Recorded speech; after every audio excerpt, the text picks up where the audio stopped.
G'day, Tragic here, and yeah, I've been gone a long time.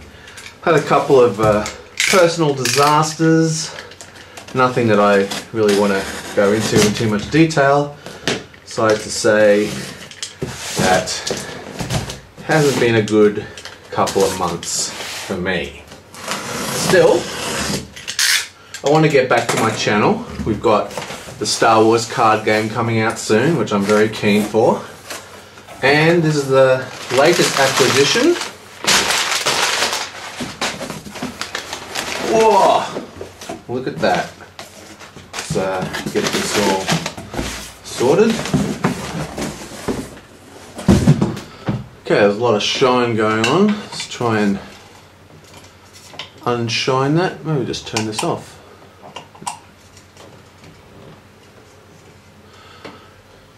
Yeah, so Mice and Mystics. Now I actually pre-ordered this the day the pre-order was available, and it has taken this long for it to turn up. That is months and months and months.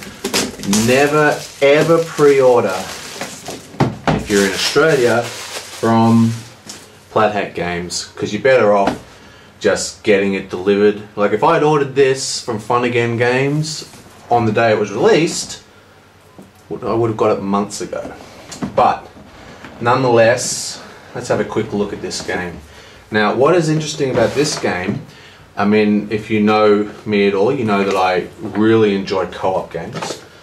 And this game is kind of like Mansions of Madness, as in it is a story-driven game.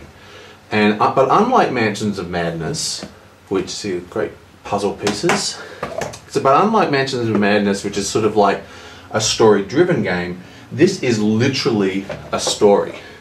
As in, you play a number of games, and the games run into each other and actually create chapters of a book. Look at these beautiful tiles. Wow, they are insanely good quality. The art is just off the chain. Now, obviously I've not played the game yet, but it's getting absolute love on Board Game Geek. So I'm very, very keen.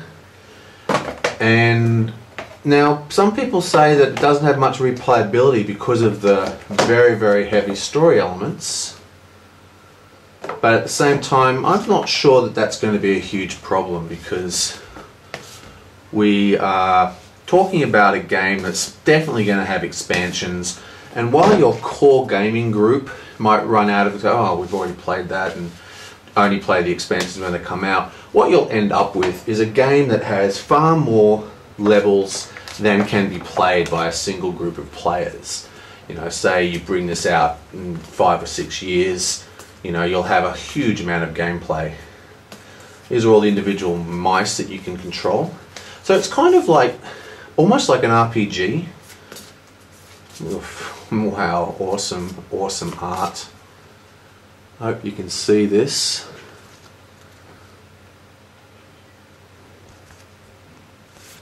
Look at that. These are the main characters that you can play. Very, very awesome. I like that one. I wonder where the... I mean that's an old Dungeons & Dragons thing, you know, like spellcasters using maces, but I've never really understood where that came from. And we have a ton of cards, counter cards, monster cards, I guess. These are very skill cards. I mean, these are very reminiscent of Dungeon Run skill cards, and of course the ever so famous miniatures, which have been getting much love. Now, look at that. Wait up, focus. Look at that. Focus. There we are. It's just so good. Now, When I was a kid, I used to actually paint a Skaven army. Now, minus many nerd points if you don't know what that means. But, you know, every time I get a game I say, oh look, I'm going to paint this, but I just never get the time anymore. So I'm not going to say I'm going to paint these, but I really, really want to. There's some custom dice. Got little range and cheese and all sorts of cool things on them. Blocks and attacks. And that's very, very cool. And just in case you were, curious as to the authenticity of my pre-order, whoop, here's the pre-order cards, which were given to the pre-order people. So I have two special abilities. I've got the needle. I think these are pre-order cards, but we have a needle point sword. Love that. See, it's just a needle stuck through like I guess a peanut husk. Great art. And a cloak of some sort. So they're obviously items. Yeah, so that is that. Give me 5 secs. I'll just quickly show. This was actually in a different box. Oh yeah, it's got 2 manuals. Much like Mansions of Madness, you have the main, you know, instructions. These are the instructions, it looks like. Yeah, these are instructions. And this is the story guide that actually controls the game and explains the story and has all the cool stuff in it. So very, very keen to see all this in action. So let's say one more thing.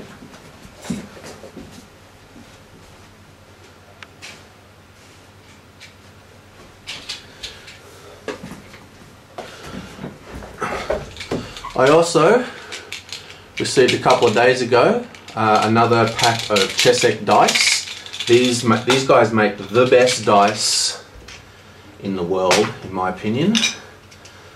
They have the right clack, the right weight. They're just really good quality dice. They make all sorts of shapes and sizes and colours.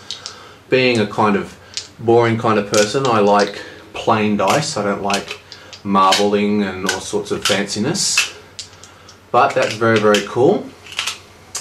But I also, and this is something I got from Kalasar Gaming, I think he calls himself, or Rick Royal, I think his nickname is. I can't remember exactly.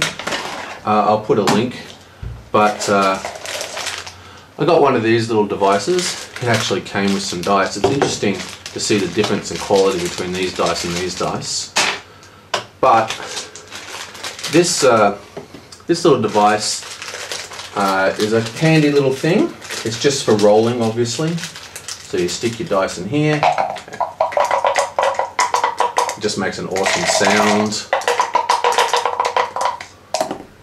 Awesome. How great is that? And what's great about these is that they're very, very good for tabletop gaming.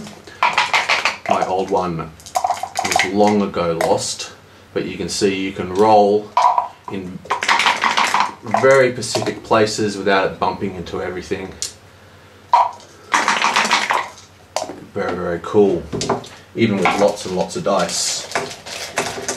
So, they're my new acquisitions. So, as for my Let's Play of the Touch of Evil, I am going to restart that, not restart, I'm going to use my videos to recreate the board and reshuffle decks and reset it up, and I'm going to continue it. As I said, there were some personal things went on in my life that unfortunately led to me having 0 time for YouTube, but everything's under control now. So I expect to be back soon, and I hope that you guys will be around to say hi. So I'll catch you later, and roll high.